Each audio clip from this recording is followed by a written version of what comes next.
20 रुपए की कैंपा बाइकआउट करने से कुछ नहीं होगा। आपको करना है तो घर के लैपटॉप फेंको, घर की टीवी फेंको, घर के लैपटॉप फेंको, महंगी जितनी चीजें खरीद के सजा रखा है ना, अपनी रील बना रहे हो, फेसबुक पे पैसे डाल रहे हो और ट्विटर पे वो सारा बाइकआउट करो। ये जो है ईरान की खुद की पड़ी हुई लकड़ी ली गई है। भैया हमास तुम तैयार नहीं करते, हिजबुल्लाह तैयार नहीं करते, उनके देश में अटैक नहीं करते। वो यहूदी हैं भाई साहब, वो जन्म से होते हैं, उनको नहीं कन्वर्ट कर सकते। इसलिए यहूदियों को बाइकआउट करना दुनिया के बस की बात नहीं है, दुनिया में किसी देश के बस की बात नहीं है। अगर हमने रशिया ईरान का साथ दिया तो रशिया से तो हमारा साथ छूट जाएगा। अरे भाई हम देंगे ही नहीं, ना हम इजराइल की तरफ हैं और ना हम तो देख रहे हैं तमाशा। जो ताकतवर पहलवान पटक के मारे वो सामने वाले को हम देखते रहेंगे। अगर वो हारा हुआ है उसके साथ भी हैं और जो जीतेगा उसके साथ भी हैं, क्योंकि देखो ये जो है ईरान की खुद की पड़ी हुई लकड़ी ली गई है। भैया हमास तुम तैयार नहीं करते, हिजबुल्लाह तैयार नहीं करते, उनके देश में अटैक नहीं करते। वो यहूदी हैं भाई साहब, वो जन्म से होते हैं, उनको नहीं कन्वर्ट कर सकते। ये भाई साहब यहूदी हैं तो मेरे को ये कन्वर्ट नहीं कर पाएंगे तलवार की नोक पे, क्योंकि यहूदी जन्म से होना चाहिए। वो लोग मुट्ठी भर हैं, सबसे ज्यादा अवस्कर अगर पूरी दुनिया में किसी ने जीता है तो यहूदियों ने। और जितने लोग यहाँ लेके सामान घूम रहे हैं ना, उसमें से 90% घर के अंदर का सामान वही यहूदी बना के देते हैं। इसलिए यहूदियों को बाइकआउट करना दुनिया के बस की बात नहीं है, दुनिया में किसी देश के बस की बात नहीं है। 57 कंट्री खड़े हैं, दूसरे नंबर की आबादी मुस्लिम की है और वो सबको बजा रहा तबीयत से। 6 दिन में 6 देशों का बजा के उन्होंने नेस्तनाबूद कर दिया और सब चुप बैठ गए।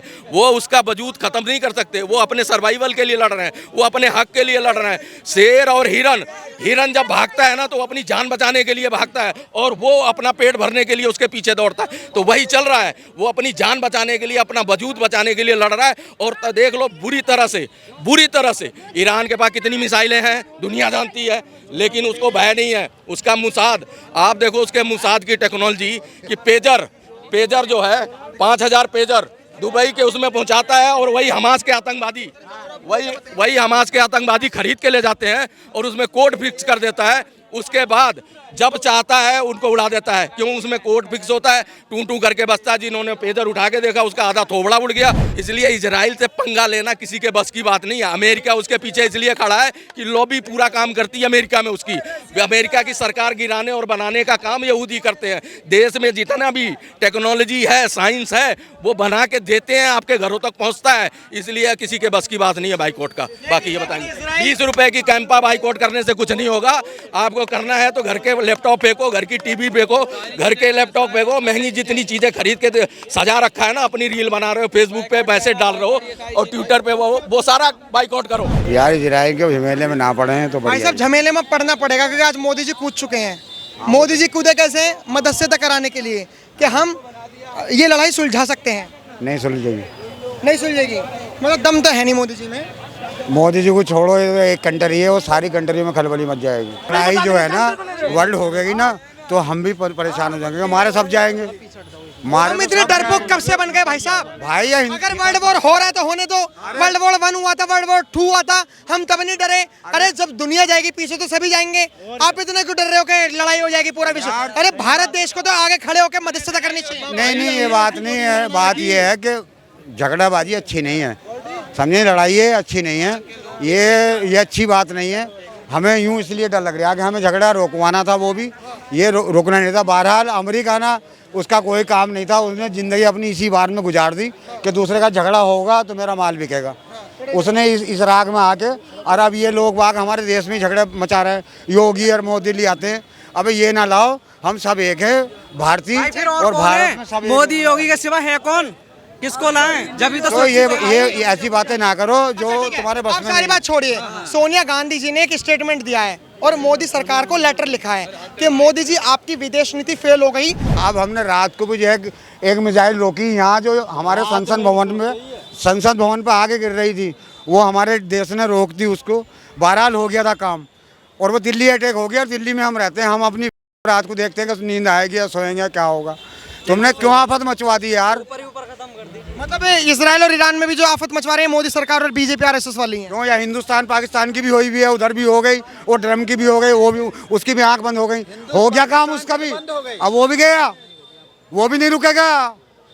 बहुत वो सिप में सारी दुनिया में डंका ढाई फिर गया, सारे ही बंद हो गई आंख। भाई साहब हमें अपना काम हो गया। हमारा दोनों दोस्त हैं, हम किसी को जो है हाँ दोनों दोस्त हैं। हम इन दोनों को कहेंगे कि जो है लड़ाई मत करो, आपस में मिल बैठ के जो है समझ लो।